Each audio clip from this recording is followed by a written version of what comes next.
यह कहानी गोपालपुर नाम के एक छोटे से गांव की है, जहां अर्जुन नाम का एक बहुत सीधा साधा और ईमानदार किसान अपनी पत्नी मीरा के साथ रहता था। अर्जुन की मालिया हालात बहुत खराब थी। वह गांव के बड़े बड़े जमींदारों के खेत में मेहनत मजदूरी करता था। अर्जुन कभी किसी के खेत में काम करता था तो कभी कभी किसी के घर पर जाकर साफ सफाई का काम भी करता था, ताकि उसके घर का खर्चा अच्छे से चल सके। अर्जुन इतनी मेहनत करता था, पर फिर भी उसके पास इतने पैसे नहीं बच पाते थे कि वह अपने और अपने पत्नी के लिए अच्छे से 2 वक्त की रोटी का भी इंतजाम कर सके। जैसे जैसे समय बीतता गया, उसकी मालिया हालात और खराब होती गई। इसी बीच अर्जुन अपनी पत्नी से बोलता है, मीरा, मुझे माफ कर देना। मेरी वजह से तुम्हें भी इतनी सारी परेशानियों का सामना करना पड़ रहा है। नहीं जी, आप ऐसे क्यों बोल रहे हो? मैं जैसी भी हूँ बहुत खुश हूँ। ही मीरा, मुझे लग रहा है मेरी इस गरीबी ने मेरे साथ तुम्हें भी पिस के रख दिया है। आप इतने परेशान क्यों हो रहे हो? आप जितना भी कमा आ रहे हो, हम उसमें ही गुजर बसर कर लेंगे। और अगर आपको इतनी चिंता हो रही है तो अब से हम दोनों मिलकर और मेहनत करेंगे। आपके साथ साथ मैं भी आस पड़ोस के लोगों के यहाँ छोटा मोटा कोई काम देख लेती हूँ। नहीं मीरा, मैं तुम्हें पहले ही बहुत परेशान कर चुका हूँ और अब तुम किसी और के यहाँ काम करो, ये मैं नहीं देख पाऊंगा। तो आप सब चिंता छोड़कर अपने काम पर ध्यान दीजिए और मेहनत करिए। बाकी सब ऊपर वाले के भरोसे छोड़ दीजिए। पर मैं भी क्या करूं? मैं कितनी भी मेहनत क्यों ना करूं, मुझे मेरे मेहनत के हिसाब से यहाँ कोई मजूरी देता ही नहीं है। अब तो पहले की तरह काम भी नहीं मिल रहा है मीरा। मैं सोच रहा हूं कि अब शहर जाकर काम यहाँ दिन रात मेहनत करता हूं, लेकिन हमें सही से 2 वक्त की रोटी भी नसीब नहीं होती है। शहर में मेहनत करूंगा तो कम से कम पैसे तो ज्यादा मिलेंगे। पर आप शहर चले जाओगे तो मैं यहाँ अकेली कैसे रहूंगी? आपके बिना यहाँ मेरा कोई नहीं है। मैं समझता हूँ मीरा, पर कुछ ही समय की बात है। मुझे जैसे ही अच्छी नौकरी मिल जाएगी तो मैं वहाँ 1-2 साल कमाकर कुछ पैसे बचा लूंगा। फिर उन पैसों से यह गांव में कोई दुकान खोल लूंगा ताकि तुम्हारे साथ रह सकूं। नहीं जी, मुझे ज्यादा पैसों का लालच नहीं है। अभी मैं जिस हाल में हूँ मैं उसी में खुश हूँ। मैं तुम्हारी भावनाओं को समझ रहा हूँ मीरा, लेकिन हमारी हालत देखकर मुझे कुछ ना कुछ तो करना ही होगा। ठीक है, अगर आपको यही सही लग रहा है तो जाइए, लेकिन अपना ख्याल रखना। मैं आज आपका सामान बांध देती हूँ, आप कल चले जाना।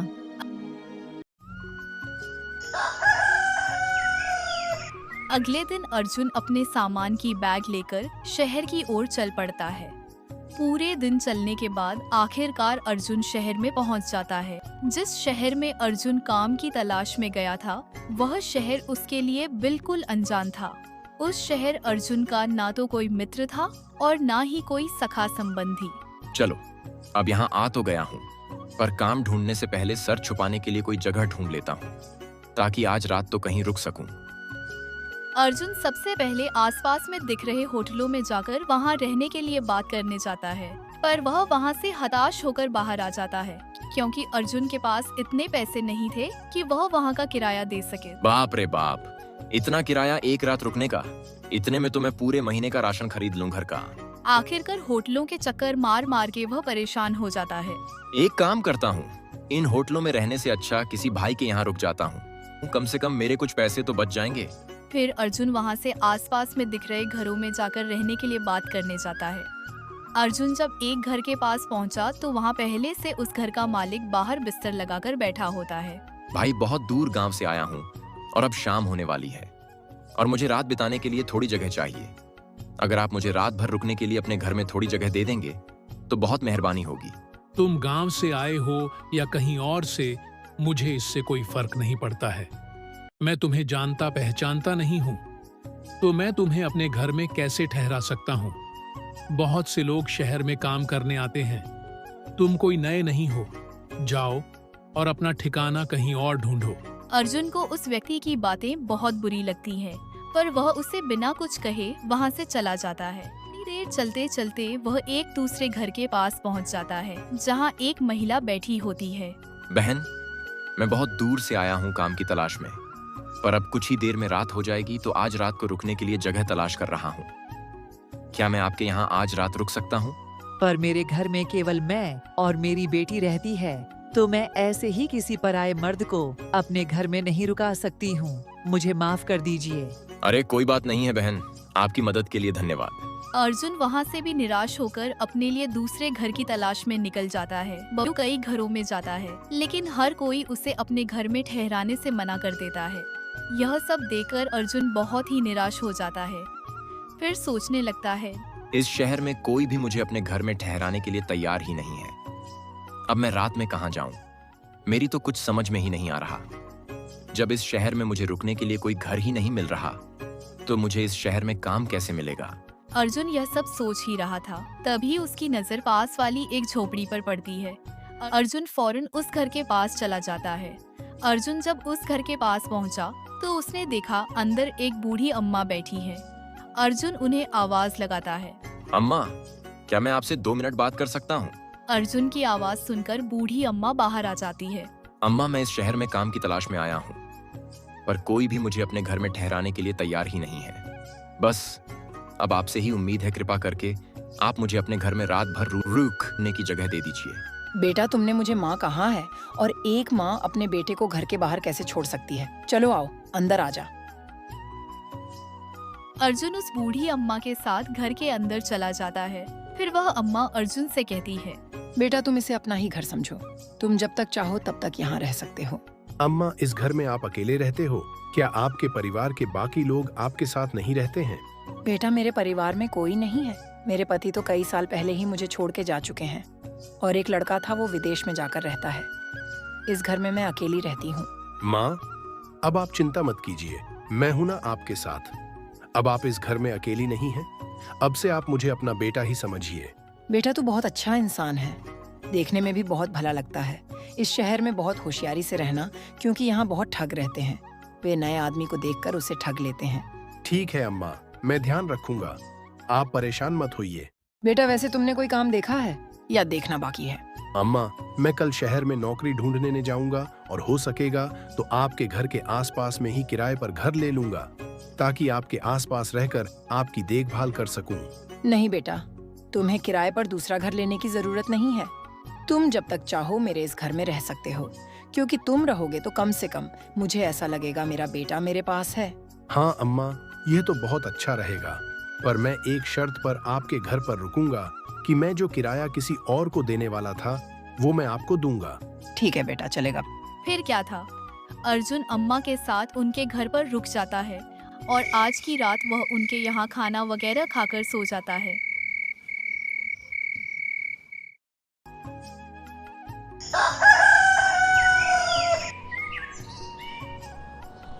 अगली सुबह सुबह अर्जुन काम की तलाश में निकल जाता है।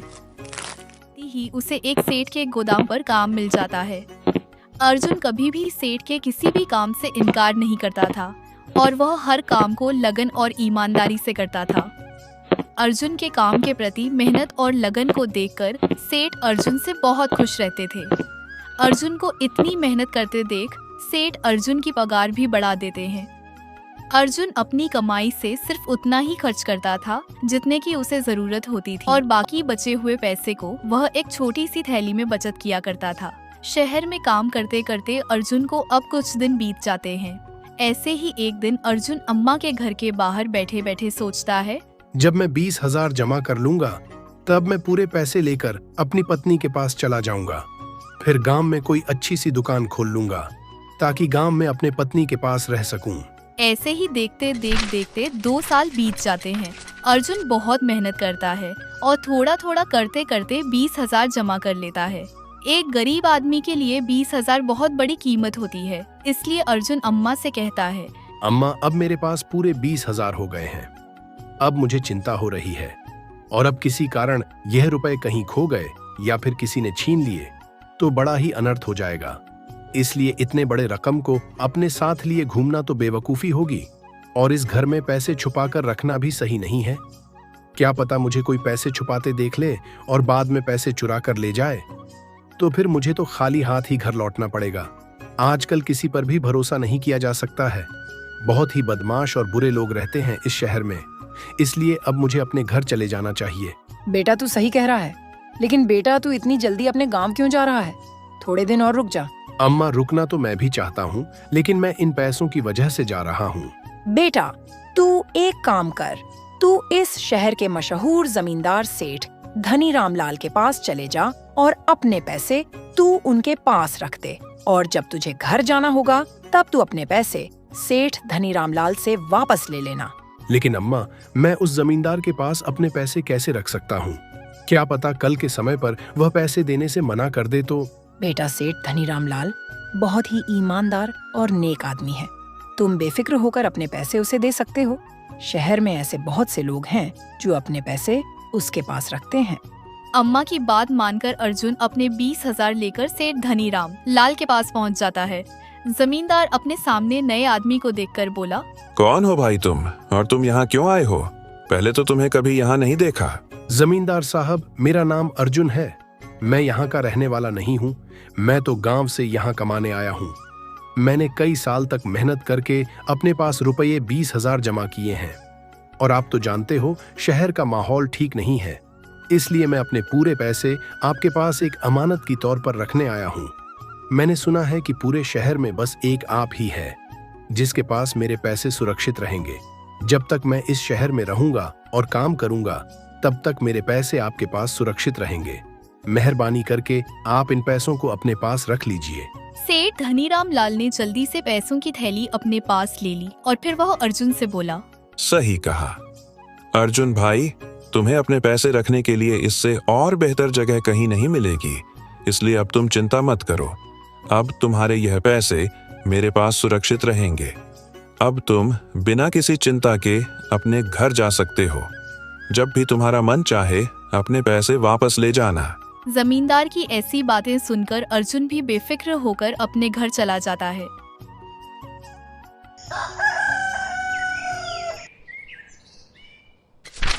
फिर कुछ समय और बीत जाता है। देखते देखते और 1 साल निकल जाता है। अर्जुन अपने काम में मग्न रहता है। ऐसे ही एक दिन अर्जुन जब पलंग पर बैठा हुआ था, तभी उसे उसकी पत्नी मीरा की बहुत याद आने लगती है। अब बहुत समय हो गया है। देखते देखते 3 साल गुजर गए। अब तो मुझे मीरा के पास जाना ही होगा। अब जब अर्जुन अपनी पत्नी के पास जाने का निश्चय करता है, तो वह सबसे पहले अम्मा को सारी बात बताने चला जाता है। अम्मा, अब बहुत समय बीत गया है। अब मैं सोच रहा हूँ मीरा के पास चला जाऊं। मैं तो उसे कहकर आया था 2 साल में आ जाऊंगा, पर अब मुझे यहाँ कमाते कमाते 3 साल हो गए हैं। ठीक है बेटा, जैसा तुमको सही लगे। फिर क्या था, अर्जुन अपने घर जाने की तैयारी करके जमींदार के पास अपने पैसे लेने चला जाता है। जमींदार साहब, मैं अब अपने गांव जा रहा हूँ, इसलिए मैं आपके पास अपने पैसे लेने आया हूँ। कृपा करके आप मेरे पैसे मुझे लौटा दीजिए। जमींदार अर्जुन को गौर से देखकर बोला, तुम किस पैसे की बात कर रहे हो भाई? तुमने कब मुझे पैसे दिए थे? जमींदार की यह बात सुनकर अर्जुन के होश उड़ जाते हैं। साहब, मैंने कुछ समय पहले ही तो आपके पास 20,000 अमानत की तौर पर रखे थे। 20,000? अरे, इतनी बड़ी रकम है जो तुम्हारे 7 पीढ़ियों ने भी देखी नहीं होगी। वैसे तुम्हारे पास कहाँ से इतने पैसे आ गए, और तुम्हारे पास क्या सबूत है कि तुमने मुझे 20,000 दिए थे? साहब, मेरे पास कोई सबूत तो नहीं है, पर लोग कहते हैं कि आप बहुत ईमानदार हो, इसलिए मैंने पैसे देते हुए उस वक्त आपसे कोई प्रमाण नहीं लिया था। अर्जुन जमींदार को अपने 20,000 की याद दिलाने की बहुत कोशिश करता है, लेकिन जमींदार अर्जुन की एक बात नहीं सुनता है। जमींदार अपने नौकरों को बुलाता है और फिर अपने नौकरों से कहता है, यह कोई बहरूपिया है और झूठ बोलकर मुझे बदनाम करना चाहता है। इसे मेरे घर से धक्के मारकर बाहर निकाल दो, और याद रहे ये दोबारा मेरे घर में ना घुस आए। आखिरकार जमींदार के नौकर अर्जुन को उसके घर के बाहर निकाल देता है। जमींदार के घर के बाहर आने के बाद अर्जुन सोचता है, अब मैं क्या करूंगा? जमींदार ने तो मेरे मेहनत की कमाई हड़प ली है और मेरे पास उनके खिलाफ कोई सबूत भी नहीं है। अब मैं क्या करूं? कमजोर और लाचार अर्जुन रोते हुए बूढ़ी अम्मा के घर की ओर चल पड़ा। बूढ़ी अम्मा के घर की तरफ जाते हुए अर्जुन फिर से वही बात दोबारा आने लगा। हे भगवान, सालों की मेहनत, मेरी जमा पूंजी सब लुट गया। क्या सोचा था और क्या हो गया? उस बदमाश जमींदार ने मुझे कहीं का नहीं छोड़ा। हे भगवान, अब मैं क्या करूं? अर्जुन दुखी मन से बूढ़ी अम्मा के घर लौट आता है। अर्जुन को रोता हुआ देखकर बूढ़ी अम्मा अर्जुन से पूछती हैं, क्या हुआ अर्जुन बेटा, तू रो क्यों रहा है? तू तो सेठ धनीराम लाल जमींदार के पास अपने पैसे वापस लेने गया था ना? हाँ अम्मा, मैं बर्बाद हो गया। मेरी जमा पूंजी सब लुट गई। जमींदार सेठ धनीराम लाल ने मेरे पैसे वापस देने से इनकार कर दिया। पैसे मांगने पर उसने कहा, मैंने तुझे पहले कभी नहीं देखा है, तू मुझे पैसे देकर कब गया था? तू पक्का कोई बहरूपिया है जो झूठा आरोप लगाकर मुझे बदनाम करना चाहता है। और ऊपर से उसने अपने नौकरों को बुलवाकर मुझे धक्के मारकर घर से बाहर निकलवा दिया। अर्जुन की सारी बातें सुनकर बूढ़ी अम्मा मायूस हो जाती हैं। अर्जुन बेटा, मुझे माफ कर देना, यह सब मेरी वजह से हुआ है। मैंने ही तुझे तेरे बचत के पैसे जमींदार सेठ धनीराम लाल के पास रखने को कहा था। मुझे पता नहीं था सेठ धनीराम लाल इतना बड़ा बेईमान और धोखेबाज स्वभाव का है। लोग तो उसके ईमानदारी के गुण गाया करते थे। अम्मा, आप अपने आप को दोष मत दो, इसमें आपकी कोई गलती नहीं है। आपने तो मेरे अच्छे के लिए ही कहा था, मगर होना तो वही था जो भगवान को मंजूर था। लेकिन बेटा, अब तू क्या करेगा? उस बेईमान जमींदार से अपने पैसे वापस कैसे लेगा? अम्मा, अब मैं कुछ नहीं कर पाऊंगा। अब मुझे खाली हाथ ही अपने घर लौटना होगा। बूढ़ी अम्मा और अर्जुन आपस में बात कर ही रहे होते हैं, तभी वहाँ अम्मा के बगल में रहने वाली लक्ष्मी नाम की औरत आती है। वह दोनों को उदास देखकर पूछती है, क्या बात है अर्जुन भाई, आज आप और अम्मा दोनों इतने उदास क्यों दिखाई दे रहे हो? अब आपको क्या बताओ लक्ष्मी बहन, मेरे साथ बहुत बड़ा धोखा हुआ है। मैंने कई साल दिन रात मेहनत करके 20,000 जमा किए थे। पैसे जमा करने के लिए मैंने ना कभी पेट भर खाना खाया और ना कभी पूरी नींद ली। फिर अर्जुन ने लक्ष्मी को सारी बात बताई कि किस तरह जमींदार ने अर्जुन को धोखा देकर उसके सारे पैसे ठग लिए। बेटी, लोग कहते हैं कि जमींदार सेठ धनीराम लाल बहुत ही नेक और ईमानदार आदमी है। यही सोचकर मैंने अर्जुन को उसके सारे पैसे उसके यहाँ रखने कहा था और अर्जुन भी मेरी बातों में आकर उसके पास अपने पैसे रखाया था। अम्मा, आप दोनों परेशान मत होइए, मेरे पास एक तरकीब है। अगर यह तरकीब काम कर गई तो अर्जुन भाई को उनके पैसे भी वापस मिल जाएंगे और जमींदार की अक्ल भी ठिकाने आ जाएगी। फिर लक्ष्मी बूढ़ी अम्मा से एक संदूक मांगती है। बूढ़ी अम्मा भी लक्ष्मी के कहे अनुसार एक बड़ा पुराना संदूक लाकर उसके सामने रख देती है। बूढ़ी अम्मा से संदूक लेकर लक्ष्मी कहती है, अम्मा, अब मैं और अर्जुन भैया उस जमींदार के पास जा रहे हैं, आप भी हमारे साथ चलो। लक्ष्मी अपने सर पर संदूक रखकर अर्जुन और अम्मा के साथ उस बेईमान जमींदार सेठ धनीराम लाल के घर की तरफ चल देती है। जब जमींदार की घर की दूरी बहुत कम रह जाती है, लक्ष्मी अम्मा से कहती है, अम्मा, आप यही रहकर हमारा इंतजार कीजिए। जब तक जमींदार अर्जुन भैया के पैसे ना दे दें, तब तक आप अंदर मत आइएगा। जैसे ही जमींदार अर्जुन भैया के पैसे दे देगा, तब भैया आपके पास आ जाएंगे। फिर थोड़ी देर में आप अंदर आ जाना और मुझे कहना, बहू, मेरा बेटा व्यापार करके घर आ गया है और वह तुम्हें बुला रहा है, जल्दी चलो। ठीक है बेटी, मैं ऐसा ही करूँगी। फिर लक्ष्मी और अर्जुन दोनों जमींदार के घर के बाहर पहुंचकर रुक जाते हैं और लक्ष्मी अर्जुन से कहती है, भैया, पहले मैं अंदर जाती हूँ, आप कुछ समय के बाद अंदर आ जाना। उसके बाद लक्ष्मी जमींदार के घर के अंदर पहुंच जाती है। जमींदार लक्ष्मी के पास इतने बड़े संदूक को देखकर सोचता है, इस औरत के पास संदूक तो काफी बड़ा लग रहा है। अगर यह मुझे मिल जाए तो मेरी तो चांदी चांदी हो जाएगी। बहन, आप यहाँ किस काम से आई हो और तुम्हारे पास इतना बड़ा संदूक है, उसमें क्या है? मैं चंदन व्यापारी की पत्नी हूँ। मेरे पति दूर दराज के देश में व्यापार करने गए हैं। वह न कई दिनों से घर लौटकर नहीं आए हैं, न जाने वह घर कब वापस आएंगे। और हमारे इलाके में चोरी की वारदात कुछ ज्यादा ही बढ़ गई है। आए दिन किसी न किसी के घर पर चोरी हो जाती है। इसीलिए मैं कई रातों से चैन की नींद नहीं सो पाई हूँ। मुझे हमेशा डर लगता है और यही चिंता लगी रहती है कि कहीं हमारे यहाँ चोरी ना हो जाए। इसीलिए मैं ये संदूक आपके पास लाई हूँ। इस संदूक में हमारे जीवन भर की कमाई, रूह हीरे जवाहरात और सोने चांदी है। मैं चाहती हूँ कि आप इसे अपने पास संभाल कर अच्छे से रखें। जब मेरे पति व्यापार करके घर वापस आएंगे, तब मैं यह संदूक आपके पास से ले जाऊंगी। लक्ष्मी की बात सुनकर लालची सेठ धनीराम सोचने लगा, संदूक को देखकर तो लगता है इस संदूक में कम से कम 7 लाख रुपए का सामान तो होगा। मैंने सुना है कि चंदन व्यापारी बहुत ही अमीर आदमी है। फिर जमींदार लक्ष्मी से बोला, बहन, तुमने बहुत अच्छा किया जो अपना धन मेरे पास ले आई हो। तुम्हारा धन मैं अपने पास बहुत ही संभाल कर रखूंगा। तुम विश्वास करो, तुम्हारी दौलत मेरे पास बिल्कुल सुरक्षित रहेगी। जब कभी तुम अपना धन लेने मेरे पास आओगी, मैं तुम्हें तुम्हारा 1-1 रुपया सही सलामत वापस कर दूंगा। पर भाई, मैं आपका कैसे विश्वास करूं कि मुझे मेरी दौलत सही सलामत वापस मिल जाएगी? बहन, पूरे शहर में मेरी ईमानदारी की चर्चा है। पूरे शहर में ऐसा कोई भी नहीं है जो मुझे बुरा या बेईमान बता सके। जमींदार और लक्ष्मी आपस में बात कर ही रहे होते हैं, तभी वहाँ अर्जुन आ जाता है। अर्जुन को देखकर जमींदार बहुत ज्यादा खुश हो जाता है और फिर जमींदार सोचने लगता है, यह आदमी बहुत सही समय पर आया है। अपनी ईमानदारी दिखाना का यह बहुत ही बढ़िया मौका है। मैं इस आदमी को इसके 20,000 लौटा दूंगा और इस औरत से इसका संदूक ले लूंगा। इस औरत की इतनी बड़ी दौलत लेने के लिए मुझे 20,000 की कुर्बानी देनी ही होगी। मेरी बहन, मैं तुम्हें विश्वास दिलवा हूँ, इस पूरे शहर में तुम्हें मेरे घर के अलावा ऐसी दूसरी कोई और सुरक्षित जगह नहीं मिलेगी जहां तुम अपना यह धन रख सको। तुम बिल्कुल भी मत घबराओ, तुम्हारी यह अमानत मेरे पास बिल्कुल सुरक्षित रहेगी। अरे, मेरे घर में तुम्हारे इस दौलत को कोई छू भी नहीं सकता है। चोरी करने की बात तो छोड़ ही दो, क्योंकि कोई भी चोर मेरे घर में घुसने से पहले 100 बार सोचेगा। यह कहते कहते जमींदार ने ऐसा ढोंग किया जैसे अर्जुन पर उसकी नजर अभी अभी पड़ी हो। फिर वह बहुत खुश होकर बोला, अभी तुम यह देखो, इस आदमी ने अपनी पूरी जमा पूंजी मेरे पास रखी थी। सुबह ही यह अपनी जमा पूंजी मेरे पास लेने आया था, पर उस समय मुझे याद नहीं आया तो मैंने इसे चोर समझकर भगा दिया था। पर फिर जब मैंने अपने दिमाग पर बहुत जोर डाला तब कहीं जाकर मुझे इसका चेहरा याद आया। भाई, तुमने बहुत सही किया जो तुम अपने रुपए वापस लेने चले आए, वरना मैं अभी अपने नौकर को तुम्हें बुलाने भेजने ही वाला था। इस आदमी को तो मैं बहुत अच्छी तरह से जानती हूँ। ये बहुत दूर से इस शहर में काम करने आया है। ये बेचारा बहुत मेहनत से काम करता है।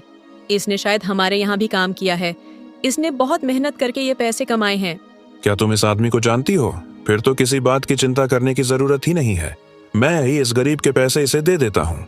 फिर क्या था, जमींदार अर्जुन के पैसे लाने अपने तिजोरी वाले घर में चले जाता है और लक्ष्मी और अर्जुन वहाँ रुककर उसका इंतजार करने लगते हैं। फिर कुछ समय में जमींदार अर्जुन के 20,000 लाकर अर्जुन को दे देता है। अर्जुन तुरंत अपने पैसे लेकर जमींदार के घर से चलता बनता है। अर्जुन को उसके पैसे लौटाने के बाद जमींदार लक्ष्मी से बोला, देखो बहन, मैंने इस गरीब आदमी के पैसे जैसे के तैसे सही सलामत इसे वापस कर दिए। अब तो तुम्हें मेरी ईमानदारी पर विश्वास हो गया होगा कि लोगों की दौलत मेरे पास एकदम सुरक्षित रहती है। जी बिल्कुल भाई साहब, मुझे आप पर पूरा विश्वास हो गया है कि आप बहुत ही नेक और ईमानदार आदमी हो। तो लाओ, मुझे अपना यह संदूक दे दो और बेफिक्र होकर अपने घर चले जाओ। जमींदार लक्ष्मी से संदूक मांग ही रहा होता है कि उतने में बूढ़ी अम्मा जमींदार के घर में आ जाती है और लक्ष्मी से कहती है, बहू जल्दी घर चलो, मेरा बेटा व्यापार करके घर लौट आया है और वह तुम्हें बुला रहा है। यह तो बहुत अच्छी बात है जो वह घर लौट आए। अब हमें कोई भी चिंता करने की जरूरत नहीं है। भाई साहब, अब आपको भी परेशानी उठाने की जरूरत नहीं है। मेरे पति अपने धन को खुद सुरक्षित रख लेंगे। फिर क्या था, लक्ष्मी ने संदूक उठाया और जमींदार के घर से चली गई और यह सब देखकर जमींदार को गुस्से से आग बबूला हो गया। गुस्से के मारे उसका बहुत बुरा हाल था। जमींदार मन ही मन बहुत दुखी हो रहा था और खुद को बुरा भला कह रहा था। वाह धनी राम, वाह, हाथ में आई दौलत लौटकर वापस चली गई। इस कमबख्त चंदन व्यापारी को अभी ही आना था, थोड़ी देर बाद नहीं आ सकता था। थोड़ी देर बाद आता तो उसका क्या बिगड़ जाता? नहीं, पर उस कमबख्त को अभी ही आना था। अगर वह थोड़ी देर बाद आता, वह धन से भरा संदूक मेरा हो जाता। अगर वह संदूक मेरे हाथ लग जाता तो पैसों से मेरी पूरी तिजोरी भर जाती। अब क्या करूं? अपनी फूटी किस्मत का पैसों से भरा संदूक भी नहीं मिला और 20,000 भी हाथ से चले गए। इधर जमींदार अपने किस्मत को कोस रहा होता है और उधर बूढ़ी अम्मा के घर पर लक्ष्मी अर्जुन से कहती है, अर्जुन भाई, इंसान को कभी निराश नहीं होना चाहिए। हमेशा यह बात याद रखनी चाहिए कि दुनिया में ऐसा कोई बेईमान और चालाक आदमी नहीं है जिसकी बेईमानी हमेशा सफल हो जाए। भाई, अब आप अपने घर जाइए और अपने परिवार के साथ एक सुखी जीवन बिताएं। बहुत भटक चुके इस अनजान इलाके में। फिर क्या था, लक्ष्मी अर्जुन की बहुत बड़ी मदद करके अपने घर के लिए निकल जाती है। लक्ष्मी के जाने के बाद अर्जुन भी बूढ़ी अम्मा से अपने घर जाने के लिए इजाजत मांगने लगता है। अम्मा, अब मुझे भी यहाँ से जाने की आज्ञा दो। आपका बहुत बहुत धन्यवाद जो इतने बड़े अनजान शहर में मुझ जैसे अनजान की मदद की और रहने के लिए छत दी। अम्मा, मैं आपका यह एहसान अपनी जिंदगी भर नहीं भूलूंगा। अरे इसमें एहसान की क्या बात है बेटा, तू भी तो मेरे बेटे जैसा है, तो मैंने तो बस एक माँ होने का फर्ज निभाया है। अब तुम अपने घर जाओ और हमेशा खुश रहो। मेरा आशीर्वाद हमेशा तुम्हारे साथ है। फिर क्या था, अर्जुन अम्मा से उनका आशीर्वाद लेकर और उनको अलविदा कहकर अपने गांव के लिए निकल जाता है। अर्जुन ने अपने बचत किए हुए पैसों से एक छोटी सी किराने की दुकान खोल ली थी, जिस कारण अब उसे किसी के यहाँ मजदूरी भी नहीं करनी पड़ती थी और वह अच्छा खासा कमा भी रहा था। और सबसे बड़ी बात, वह अपनी पत्नी के साथ साथ रह रहा था। दोस्तों, इस कहानी से हमें यह सीख मिलती है कि हमें कभी हार नहीं माननी चाहिए। अगर अर्जुन भी हार मानकर अपने गांव लौट आता तो उसकी पूरी जमा पूंजी पर लालची सेठ धनीराम लाल मजा कर रहा होता। और तो और वह और भी भोले भाले लोगों को इसी तरह ठग पर लक्ष्मी की सूझबूझ और चतुराई ने अर्जुन को उसके रुपए भी दिला दिए और लालची जमींदार को सबक भी सिखा दिया। तो दोस्तों, कहानी आपको कैसी लगी हमें कमेंट में जरूर बताएं। अगर आपको हम मेहनत पसंद आई हो तो हमारे चैनल को सब्सक्राइब करना ना भूलें और बेल आइकन दबाएं ताकि नई कहानियों की नोटिफिकेशन सबसे पहले आपको मिले। धन्यवाद।